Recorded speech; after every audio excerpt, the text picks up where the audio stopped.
So, ladies and gentlemen, that's kind of hot. We're at the penultimate episode of Superman and Lois, and oh my goodness, we found some things out, or got to see things in this episode that I didn't actually even know we'd get this season. Things with Ali are really ramping up, especially towards the end of this episode, to the point of where worlds are beginning to merge, and it's really making me wonder, how is this finale truly going to end outside of a couple of teasers we've already got? So let me know down in the comments below if before the finale next week you would like to see a bonus video on the channel for finale predictions and just a chat about that. To those of you who are telling me, Boba, you need to watch The Flash, I'm so behind. I know I keep saying I'm going to do my catch-up review, but I haven't watched it since the Goldface episode. So I've got all of those episodes to watch. I'm not guaranteeing anything, but I do aim to do a review for the finale, or like the part 2 of the finale, or whatever's going on there. I'm gonna try and get it out by the finale next week, but if it isn't out for whatever reason, just know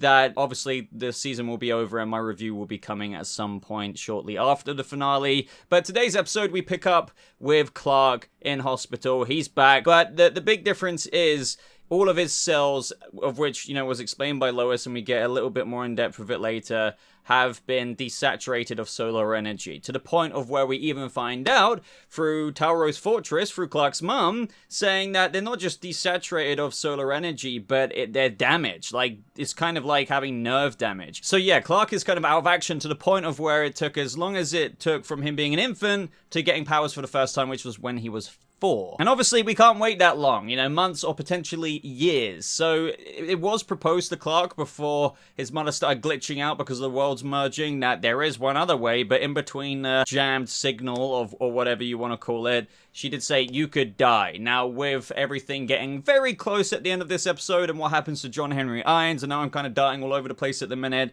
you have to think that it's a bit of a foreshadowing that Clark's gonna have to do the thing, sacrifice his life to save the world through going whatever will boost, or heal, you could say, his damaged Kryptonian neurology / nerve stuff. But as we know from the end of last episode, Ali is going ham, pulling both the Earths together like freaking tug of war, but she's got both sides of the rope.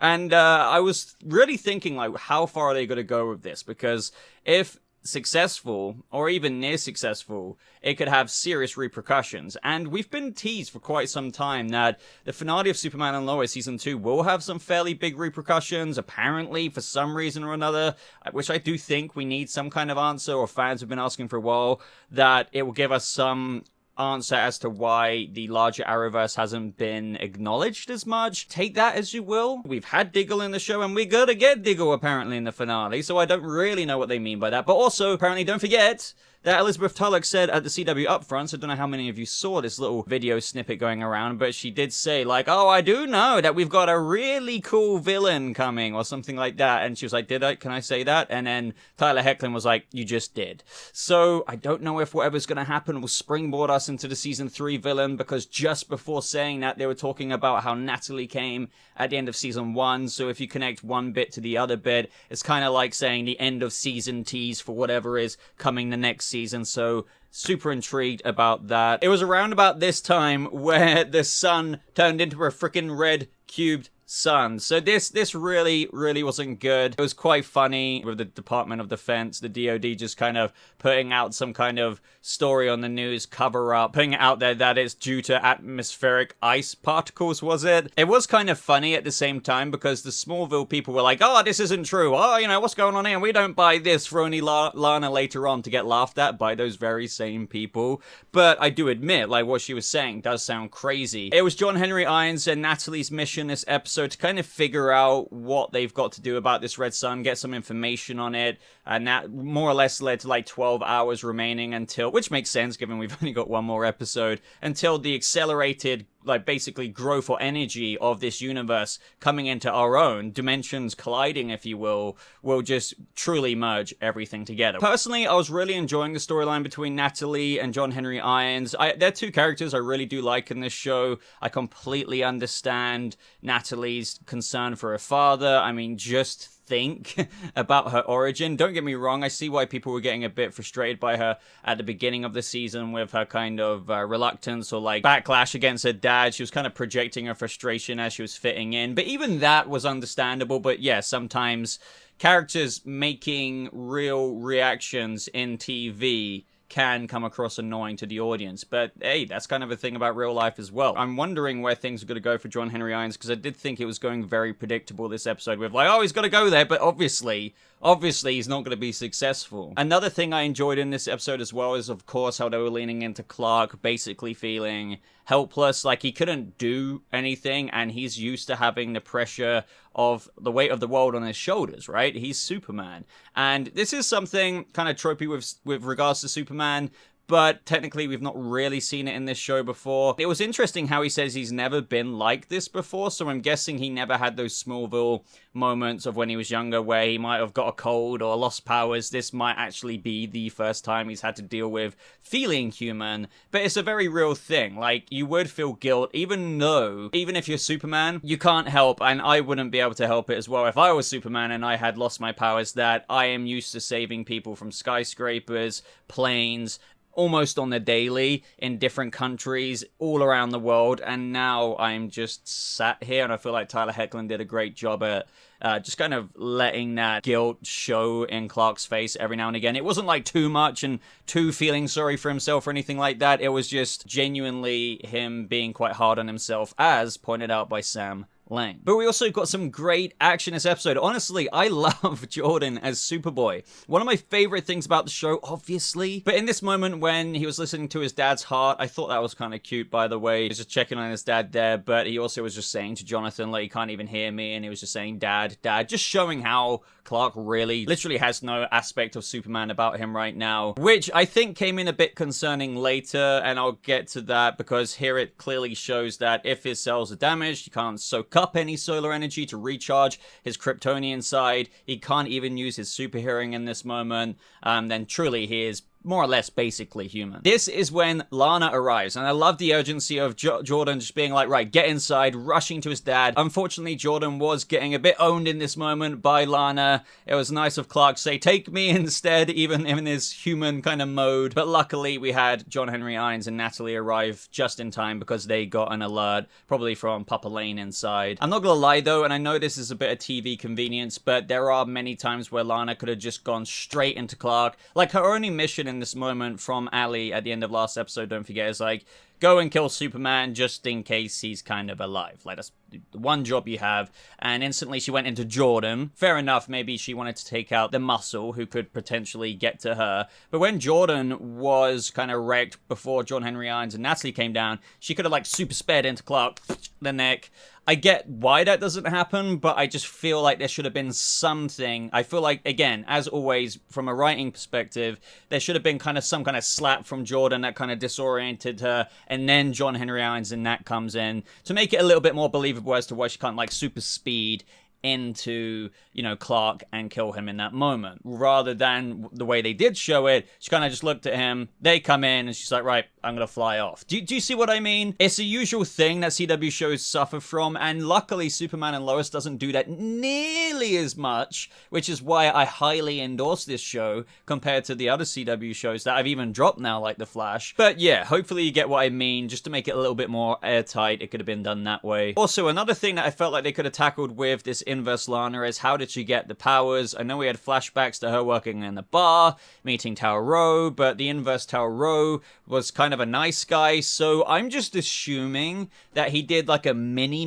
Eradicator arc, as we've discussed before in those reviews, where he just made her Kryptonian since she was his wife, and knowing inverse Tao Rho, he's like, hey, you know, I love you, but hey, I'd love you more if you were kind of Kryptonian like me, so I'm gonna... But I don't know, like, to get those powers, I guess, you were infiltrated with someone else's mind, a Kryptonian's mind, so basically there's no explanation, and I feel like they've dropped the ball with that. And so, obviously, with kind of the only person who can right now, I mean, you know, Jordan wouldn't really do it, he was too worried to fly his father to the fortress, so it's up to John Henry Irons to try and take Ellie out. I feel like all of this story is natural because, truly, with Superman depowered, what are you gonna do, like, to prevent this person, like, pulling, like, two worlds together. I also liked the Lois and Clark scenes, and her kind of encouraging Clark that even though he is powerless, he is still Superman. You are more than just your powers, and that is true. Like, sure, Superman is Superman with his powers, but Superman also through appearing on TV and just being seen saving people does inspire hope, and has had many moments where he's said messages to the world through news channels and things like that. So she says, like, you inspire people, the world needs you, you're Superman. So that fit in well with the scene with Lana that we're just about to get to, because she had a conversation with Kyle. She, as we went over earlier, was getting dunked on by the frickin' previous mayor. Screw that guy, he's just so annoying. She gets to the point of saying, well, Superman doesn't have powers. Ha! How about that? You know, to people, because they're like, Superman, if the world's ending, Superman's gonna save us. And that is ultimately when Clark came in and gave his speech endorsing the mayor, and that basically shuts everyone the hell up, because when you're seeing the Superman there, like, can you imagine that in real life? You would just be like, as soon as Lana, this was a bit predictable, said, you know, goodbye, sweet soul, you know, I'll see you soon. You knew that Lana was going to drop down. But with Inverse Jonathan. Now, I think we all expected Inverse Jonathan to come back. The only thing I felt a bit let down by this episode is that it's like, well, she would have had to have broken into the DOD, got him free. We didn't see any of that. And I'm sure she's capable, but this place is kind of outfitted, I guess, to, like, deal with a Kryptonian. Granted that maybe they weren't outfitted to, like, deal with an inverse one. At the same time, that's information that Clark, Superman, would have told the DOD just in case, because it's like, hey, Lana could come through the port at any moment and free this Inverse Jonathan. So swap your kryptonite bullets with XK bullets, or anything like that, right? But we didn't see it, so just Inverse Jonathan got out. I thought that was a bit lazy. Maybe they didn't have so much time in the episode to kind of show that. In between all of this, of course, as Superman and Lois does, which is one of my favorite things about the show, when they have meaty scenes, like 2 or 3 of them happening at the same time. So, like, obviously with John Henry Irons, the hallway with Jordan, and then the Inverse Jonathan and Lana. It's just, there's so much crazy stuff going on. Makes it a bit harder to talk about, because it's like, which bit do I go to? Do I bounce back and forth? But either way, John Henry Irons says goodbye to Nat, because he kind of locked her suit up and says, like, I'm going. And he says that he's going to be okay, which did, honestly, like, this does have me guessing still, because in things like this, you could say in a predictable way that means he's not going to be okay, but just as predictably, you can also assume that he is going to be okay. So it's one of those things where they could do a Game of Thrones moment and actually kill him in the finale. You honestly never know, because we can have Nat be the steal of the show. So let me know your predictions there, but again, could talk about that more in the predictions video. And so, guys, we get the mega action of the episode. So we're back in the locker hallway, and Sarah's like, you know, why didn't you tell me? You know, I could handle it. And Jordan's just kind of like, it's not always my decision to make. She's like, this is why he's so distracted. So I was glad to see this, because I really do, by the way, like Sarah and Jordan together. There's been some, like, irritating things this season for sure. I 100% agree with that. And you guys know what I'm talking about by now, you know, going back to the Lana. It's like, you know, if he doesn't decide to forgive you, then, you know, all that kind of stuff. But that is when Super Lana arrives. It did make me laugh when Sarah, like, saw the inverse version of her mum in, like, a super suit. Can you imagine? And that is when Jordan was like, run, and flexes his heat vision. Now, I think this obviously was involuntary, but there's a part of me that's like, you know, nice one, Jordan. You know, telling them to run, but also slipping it in there, a little heat vision to kind of reveal your powers to Sarah. Do you know what I mean? Again, I know it was probably involuntary, because he was kind of getting ready, and it was probably instinctual, like he's getting his heat vision ready or whatever. But you could also argue in another funny way, it's like, hey, if I'm telling you to run and I'm about to take on this super Kryptonian inverse version of your mum, I could also slip in the secret that would mean Lana wouldn't have to yell at me, because I could be like, well, you know, I was kind of protecting you, and it's just, you know, an involuntary heat vision response. So I was just thinking that the whole time. It's what I would have done, to be honest, to reveal that to my girlfriend if I had those powers and her mum was like, you can't tell her. So that starts a fight. Then we have Inverse Jonathan arrive to Superman. This was the bit I was talking about, going back to the earlier point of Clark's powers of when Jordan was listening out to his dad's heart and his dad couldn't hear him. In this moment, Jonathan, like Inverse Jonathan that is, slams into Superman to the point of where that would have, I feel like, kill you if you're a human. And look, I don't think he has any super strength in terms of, like, body protection, because he can't even hear Jordan when he's only like 15 meters away. So I think if he doesn't have those powers, he doesn't have the super integral strength or robustness of Superman, even at a 5% scale. So maybe that's a bit nitpicky to a lot of you, but I mean, you're seeing it. Look how brutal that is. That's when we cut in between the scene of John Henry Irons sending the missile at her. Again, I don't really know why he thought this would work. Am I forgetting something? I mean, I know they like coated their suit with XK or whatever, it could protect them with that, but like, I don't know. I just feel like, why did you think that would work so well? I mean, I guess maybe they just didn't, and they thought like, it's their only shot anyway, but yeah, no surprise that he got completely blasted by Ali. That's when we see Jordan hear Lois screaming, and this got to such a cool moment between Superboy and Superboy. I love the kind of Harry Potter kind of wand lock moment here with the heat visions, freeze vision versus heat vision. That was really, really awesome to see. Natalie gets warned about a superhuman attack within the vicinity, so she arrives. This was a really cool combo attack. I thought this was well choreographed because, you know, that execution by Jonathan at the end where Natalie throws the hammer and Lana ducks, but then Jordan just catches it and completely whips her back. That was just great to see. Then, of course, we pick up with Lana and Sarah's kind of having a go at her mum because she's like, well, you knew this whole time. And this was satisfying to see because even if you want to acknowledge and understand Lana's reasons, she wanted her to have a normal life.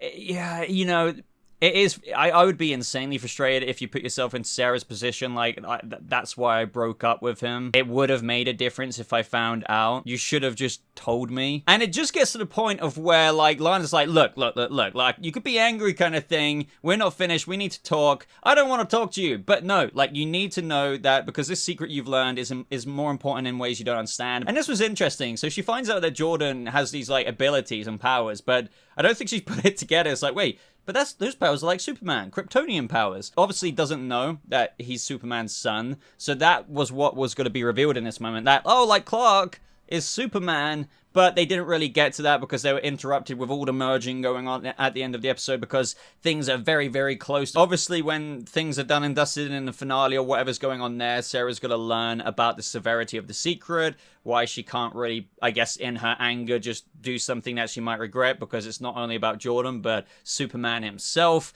But I'm really happy where this is going, and I don't mind that this was interrupted because we all know she's going to find out about the Kents being the super family. Fair enough, she knows about Jordan now, but she obviously hasn't put things together.